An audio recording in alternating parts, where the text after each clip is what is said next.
Hey, did you see this here on page 12? Page 12? Yeah.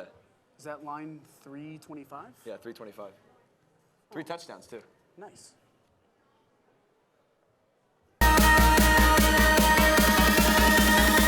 Six catches all year. He's had 4 already in the first quarter today.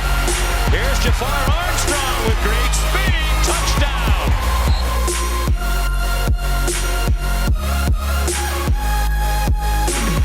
Fourth down and 1. It is a pass. It is a touchdown to Brock Wright.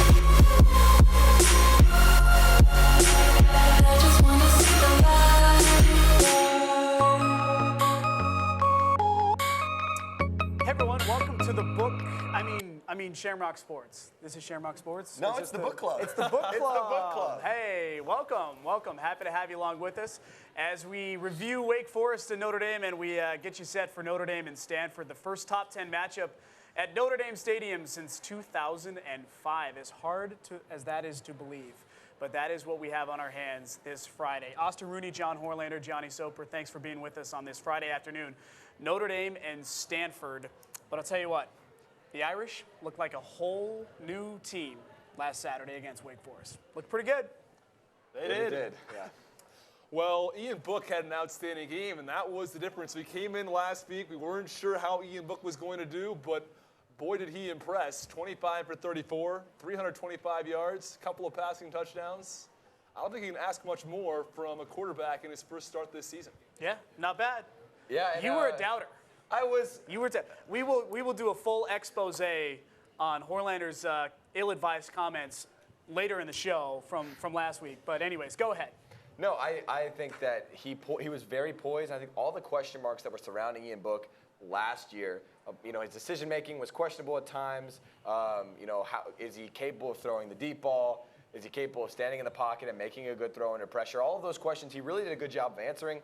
9 incomplete passes, 325 yards, and he added a couple of rushing touchdowns as well. Most yards per completion by a Notre Dame quarterback since Jimmy Clausen over a decade ago. Yeah. Ian Book, hats off. We'll make sure that we show everyone what Horlander said about Mr. Book last week. But that's I coming. supported him the entire way. Yeah, I'm sure you did. Right. We'll get to that.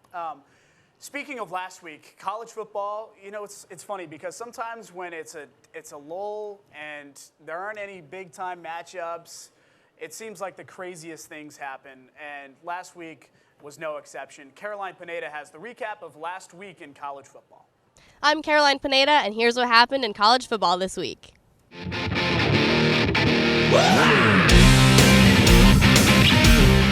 Some good news and some bad news for Irish opponents coming out of Week 4. Number 7 Stanford trailed number 20 Oregon 24-7 at the half, but the Cardinal made a miraculous comeback bid capped off by a 32-yard field goal to tie the score at 31 at the end of regulation. In overtime, Stanford scored on 2 plays to take its first lead of the night and then got a huge stop to win that one 38-31 and improve to 4-0. They will travel to South Bend this week in a highly anticipated top 10 matchup with the Irish. Even though Stanford was able to hold on to that perfect record, Virginia Tech was not able to, falling 49-35 to Old Dominion. They will hit the road to face number 22 Duke on Saturday. As for the rest of the top 25, number 1 Alabama didn't have much trouble with number 22 Texas A&M, rolling the Aggies 45-23 in Tuscaloosa.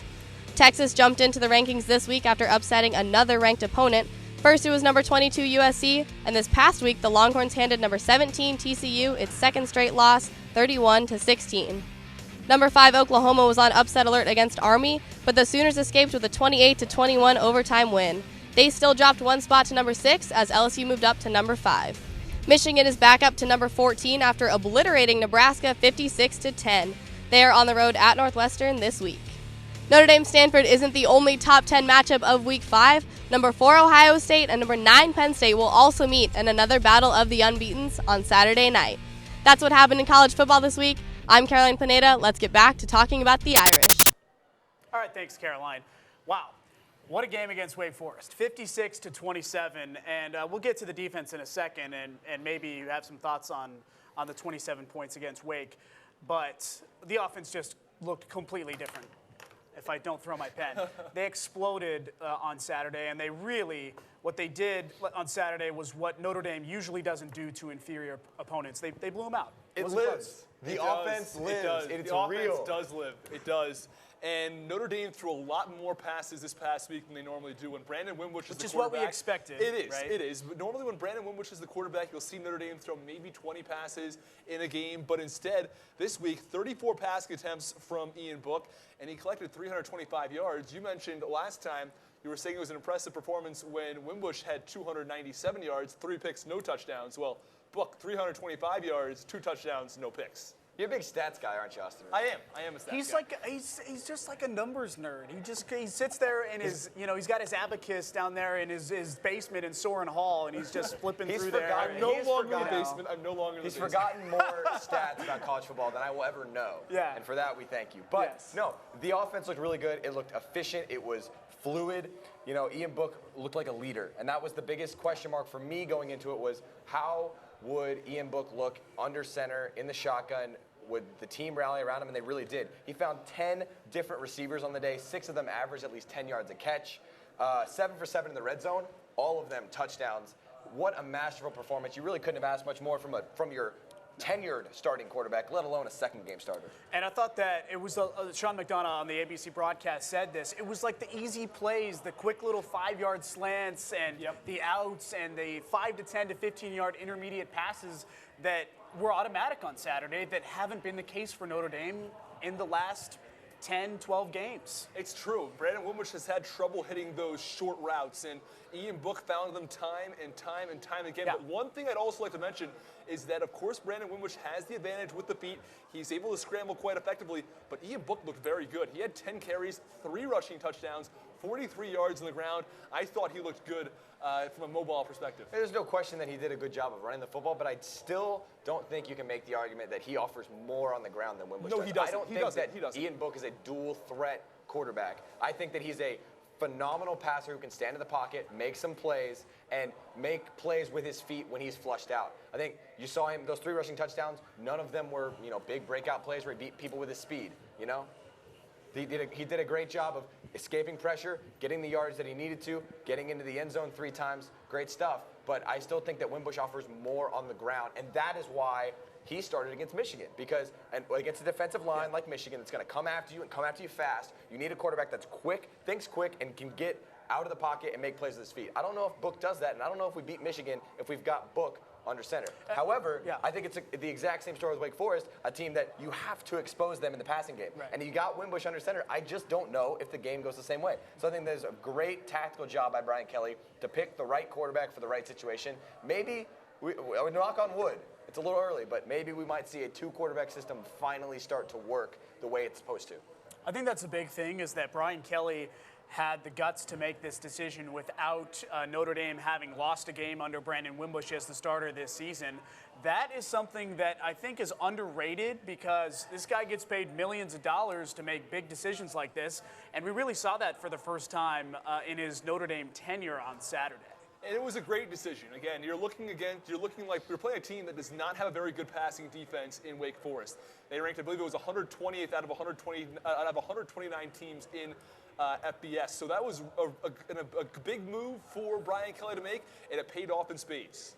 Yeah, and I think that you talk about it, you get paid millions of dollars to make the tough decisions, Right. and he made a tough decision. Right. But there are some tougher decisions on the horizon now. You've got a guy like Brandon Wimbush who has a tendency to beat himself up when he makes mistakes, and now more than ever, he's just been replaced. But he's still a very necessary part of this Notre Dame football team. Yeah. And so if you're Brian Kelly, you have to keep everyone's head squared on. Yeah. Ian Book probably going to start tomorrow against Stanford, and I think that that's the right call. However, Brandon Wimbush is going to be needed at another point this season against a quick, athletic defensive line that's going to come after the quarterback. And so I think that if you're Brian Kelly, now you've made your decision, you've made your bed, you got to lie in it. It's a pretty comfortable bed. But you got to keep Brandon Wimbush's head in it because you've got to realize he's still a part of this offense too. Yeah, I agree. And I agree with your assessment of the Michigan game, too. And Brian Kelly said as much after the game last week that they really needed Wimbush against Michigan because of their 2 edge rushers, Winovich and Rashawn Gary. And it worked to a T. But they also had months and months to prepare for that one game.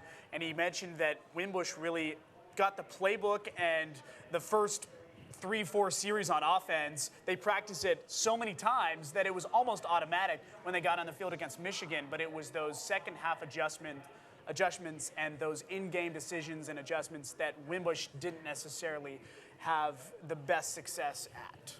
I'm also interested to see moving forward if Ian Book runs into trouble in a game, if they're going to be willing to give the torch to Brandon Wimbush, possibly in game. If Book has a tough first half versus Stanford, do we see Wimbush in the second half? I'd be interested to see the dynamic working there between Ian Book and Brandon Wimbush, specifically in game. Yes, and I think that, Brian Kelly has shown that he's willing to make that tough call and pull his quarterback and make a change. It's a little bit different, I think, to go back on it. I think it's a little bit of a different decision to say, we put in Ian Book and he played phenomenally, and then all of a sudden, maybe he's not playing so well. Making that switch back to Wimbush, because he's kind of a known entity now. Book was an unknown entity. You didn't know what you were going to get, and now you kind of know. But you know what you're going to get with Brandon Wimbush. And so when he comes in, I think it's a little bit of a different scenario, and I'm curious to see if Brian Kelly will make that decision if the time comes. And I still think there are some question marks surrounding Ian Book because, as I mentioned earlier, Wake Forest does not have a good passing defense. So the question is, did Ian Book just expose a bad passing defense, or is he an elite quarterback? Because those are two potential options. He could be really good. He could be one of the top 10 quarterbacks in college football theoretically if he passes the way he did versus Wake Forest. But we have to remember, Wake Forest is not a good defense. No, they aren't. In fact, their defensive coordinator got fired after the game on Sunday for the performance that the Demon Deacons put on against Notre Dame, and we'll know, right? I mean, we have one game, so I think the struggle is to not overreact because they looked so good on Saturday, and Book looked so good. But you're right, it was against a really bad defense. They were 110th in passing in the country going into that game. Wake Forest was. So maybe it was an aberration. But we'll know Saturday whether or not Ian Book is actually for real and if he can lead the Notre Dame offense against some of the best teams in the country, which, if they want to win the college football playoff, that's what's going to happen. Bad defense or not, Right. he stood in there and he played a fundamentally sound game. He didn't turn the ball over. He didn't make any bad decisions. He really, I think, independent of how bad Wake Forest defense might be, you look at his technical ability and the way that he stood in the pocket and the way that he made those throws. Short, 2-yard throws, little slants, little dump-offs. Yeah. Throws that Wimbush hasn't been able to make and Right. quarterbacks in the past haven't been able to make that Ian Book made look easy, independent of how the defense was. Right. So I really do think that coming up against a very difficult Stanford defense, top 10 team, huge pressure on him. I really do think that his technical ability and his fundamentals are really going to shine once again against a much more difficult defense. Now, it is a more difficult defense. I will give you that, but Stanford's defense, especially in the passing category, is not outstanding. They ranked 90th in the country in terms of total Justin passing yards Herbert allowed. from Oregon last week carved them up. At one point in the game, he was 17 of 18. And he's a great talent, and he's a guy who's probably, we're going to see him playing a lot on Sunday. But he had a field day with the Stanford secondary. I mean, it was just, he was throwing the ball all over the field. I bet Ian Book was licking his chops as he was reeling in the celebrations from that Wake Forest win. You bet he was. Speaking of the defense, the Notre Dame defense on Saturday against Wake Forest gave up 27 points, the most they'd given up all season. But one of those drives, we'll go back and parse through it. There were two third down penalties that extended the drive. Wake Forest eventually scores. One of them was in garbage time when the second team was playing. How much do you read into the 27 points? Is it a big deal? I think the 27 points, and it was in excess of 300 yards, I think it matters because that's not a great performance from the defense, but I think it's also important to remember that a lot of those points came when the second team and third team were in for Notre Dame, so that definitely makes a difference as well when you're playing against guys who have not been starting all year long. That plays into that factor, and I think that if you have the starting team in for the whole game, I don't think Wake Forest scores 27 points. They might not even score 21. And they talked about how they schemed against Wake Forest passing game, and they were willing to give up the small little chunk plays in the run game. They just weren't going to get beat over the air, and they didn't. And they didn't. And, Notre Dame was one of few teams to not allow a 20-yard rush on the season, and unfortunately, that number is now to 23 yards. Wake Forest, I believe it was Cade Carney that busted open a 23-yard run. But really, I think it was just inconsequential gains of yards. You mentioned it. Their 3 touchdowns came in garbage time on 3 questionable third down penalties that advanced their drive, and another touchdown that wasn't in a very important part of the game. So I think overall, the defense bend, but did not break. Gave up 27 points, the most of all year. But you think back to last year when Wake Forest came to Notre Dame Stadium. Notre Dame had beaten 6 consecutive opponents by 20-plus points. They hadn't allowed more than 20 points all season. And Wake Forest came in and put up 37. That Wake Forest offense has been very good for a long time, for a couple years now, and I think that everyone knew going into it that they were going to get their points. Yeah. The question was, could Notre Dame get more of them, and they did. Yeah, I think the defense did their job. Yeah. They knew that the offense was going to put up big numbers, and once the offense starts rolling up touchdowns like that, I think the defense gets more confident, and they're like, you know what, we give up a touchdown, but it's not going to get us 2 down because we're already up by 3 scores. And the first quarter was interesting because Notre Dame, for the first time, did not score a point on the first drive of the game. Wake Forest kicked the field goal to take the lead. First time Notre Dame had trailed all season. And so we were watching the game together thinking, okay, maybe this whole experiment isn't going to work. And then in the second quarter, it just exploded. You were a little bit stressed out. He had his hat in his hands, and he's rubbing his head, and he's like, Listen, oh, no. I'm stressed out if we play, Little Sisters of the Poor. But I thought that when the second quarter hit, Notre Dame started scoring. I mean, it was so pure. It was automatic. It was offense. It was great football. It was great football to watch. They rattled off 4 straight touchdown drives. It was. You see, I wasn't so worried in that first quarter because Ian Book still threw the ball well. He had a solid completion percentage. It wasn't like he was 2 for 6 to start off the game, and he had some really bad passes. He looked pretty good in the first quarter, even though they didn't score on that first drive. If not for Alex Bars pretending like he's a running back on 3rd down, Notre Dame might score on that first drive. That was good. Sorry. But it is worth noting, we've talked about the offensive line the past couple weeks and how maybe they're not as good as last year, and there's a lot of question marks surrounding them. But since Ball State game, when we decided the offensive line was in crisis, Notre Dame offense has run for 486 yards on 88 carries. That's 5.5 per carry, which is a very, very good. It's better than Bryce Love, by the way, from Stanford, and 7 touchdowns, and they've allowed just 1 sack. The offensive line is really shored up, and those are pretty good numbers. Yeah. I'm not so worried about the offensive line anymore. I think they're very good, up there with last year's, but obviously hard to replace. Tough to compare and hard to replace. Hard to replace. 566 yards for the Notre Dame offense on Saturday against Wake Forest. And you're right. I think the people who were pushing the panic button on the offensive line after the Ball State game, probably a little bit premature. And I think we've seen over the last 2 games that they've really corrected those errors. Stanford comes into town coming off a game in which we all watched and thought they should have lost. And I think most of the country thought that Stanford probably should have lost that game as well. A 38-31 win over Oregon in overtime. But they squeaked by. They were lucky to get to overtime against Oregon. That was the best comeback of the season. That was the craziest game I've seen all season. It was unbelievable. First of all, there are a couple of points at which, if things go very, very slightly differently, Oregon wins this game. First of all, Jalen Redd, he kicks over the pylon, or he hits over the pylon. Originally ruled a touchdown, would have put Oregon up 30-7. Well, it's ruled back. It's put at the 1-yard line. Next play's a 9-yard loss. By the way, if he dives for the pylon, Oregon wins the game. If he dives for the pylon, he scores a touchdown, Oregon wins that game. Well, yeah, it would be 30-7. Instead, it's put on the 9-yard loss. The next play, it's returned 90 yards for a fumble recovery for a touchdown, and Stanford makes it 24-14. And then, as if that wasn't enough, and the final moments of the game, C.J. Verdell for Oregon, all he has to do basically is knee the ball or go for a 1-yard carry and just take the loss or whatever, and he fumbles it with 50 seconds to go. Stanford goes the other way, kicks the field goal, ties it, and goes into overtime. So Oregon could have won that game in a variety of different ways, but Stanford somehow found a way to come back and win the game. I think they used up at least 7 of their 9 lives last week, and they pulled some magic Stanford voodoo BS that we've seen them pull off. And I am so ready. I'm not ready, but I know that it's coming. That there's going to be some stupid turnover that just comes out of nowhere that puts them back in the game tomorrow night. There's going to be some penalty that just comes out of nowhere you've never heard of before, and you're like, how? Of course it comes on 3rd down, and now Stanford gets to advance the drive. It's coming, folks. Tomorrow, all of the bad voodoo magic in the world is going to come crashing down on Notre Dame Stadium tomorrow night. Is Notre Dame man enough to withstand all of that and stay undefeated? That's a big question. Well, Stanford comes into town. It's the first top 10 matchup at Notre Dame Stadium since 2005 USC game, and that's all we're going to say about that. But Ellen Geyer, who's been studying up on all the different matchups in this game, she has 3 keys to the game: Notre Dame and Stanford. I'm Ellen Geyer, and these are 3 keys to this week's game.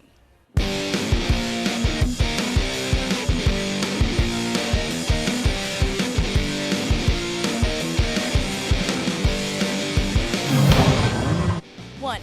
Notre Dame needs to be prepared to use both quarterbacks. Last week, Ian Book made a strong case for himself against Wake Forest. He was responsible for 5 touchdowns, 3 of which he rushed into the end zone himself. Additionally, when Book sees defensive coverage coming, he's able to scramble out of the pocket and make the throw, something Brandon Wimbush isn't able to do. Wimbush isn't without his own assets, though. When Wimbush sees the coverage coming, he's able to scramble out of the pocket and make a run. If the Irish want to have success against the Cardinal defense, they're going to need to use both Book and Wimbush in different ways throughout the game. 2. The Irish need to be prepared to face a strong Stanford defense. The Cardinals' line holds better than anything the Irish have seen up to this point in the season. Against Wake Forest, Notre Dame was able to pick up first downs on the halfback sneak. That won't work against Stanford, however, as their defensive line is too strong. The Irish are going to need to find other ways to get first downs if they want to have success in this week's game. The Stanford defense can also extend themselves and read the field better than anything else the Irish have seen so far in the season. Notre Dame will need its quarterbacks to throw leading passes that are more accurate if they want to have success on the field this week. 3. Notre Dame needs to find a way to shut down Bryce Love. The star running back leads the Cardinal offense, and if the Irish hope to come out on top, they're going to need to find a way to contain his running game. Last week, Notre Dame had some trouble controlling the Wake Forest rushing game.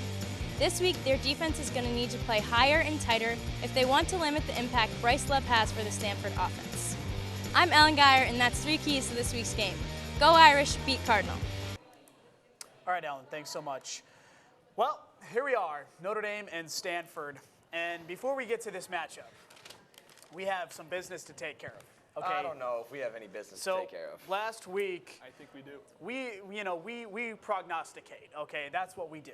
All right. We are never wrong. We are never wrong, except when we are. And last week, the guy sitting to my left, he was very wrong. And we just like to, for the record, expose you. I understand. So here's what our I'd man expect nothing said less. last week about Ian Book when he was a little skeptical of the decision. Take a look.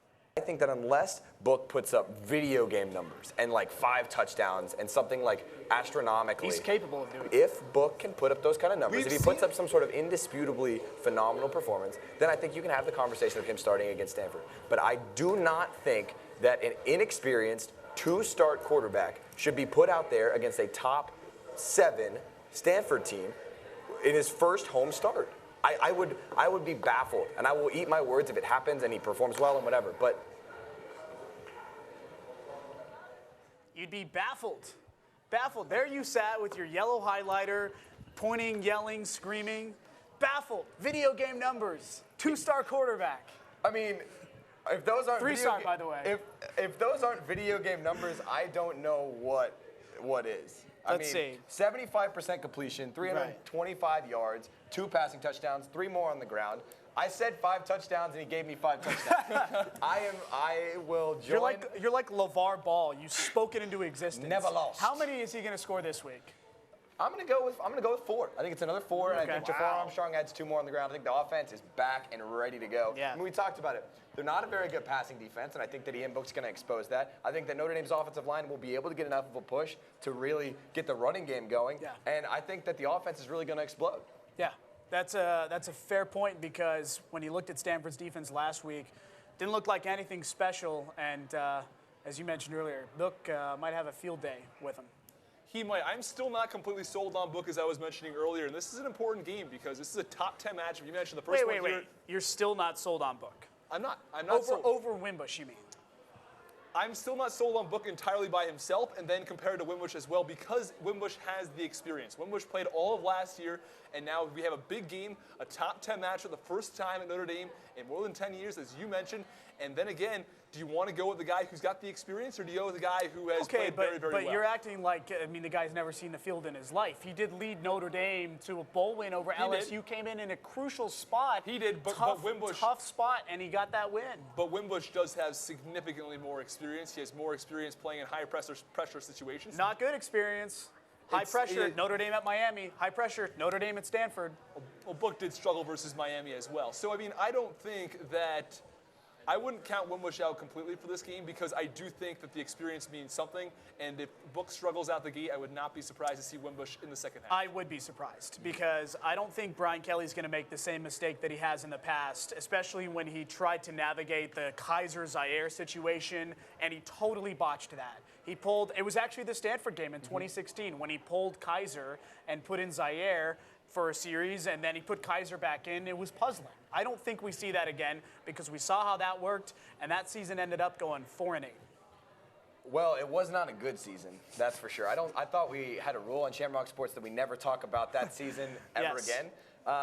But no, I think that Book will be faced with a lot of difficult decisions to make. I think he's going to be put under pressure. I think he's probably going to make a couple of mistakes early, but I think that it's how he responds that will be the important marker. Yeah. I don't think that the first time he makes a mistake that we should just retreat back into the fold and go with Wimbush, because I don't think that Wimbush is the right play here. I think you talked about it. They're nearly 100th in passing defense, so why would you not put your pass-first quarterback out there and at least give him a shot? If it's middle of the third quarter. I agree.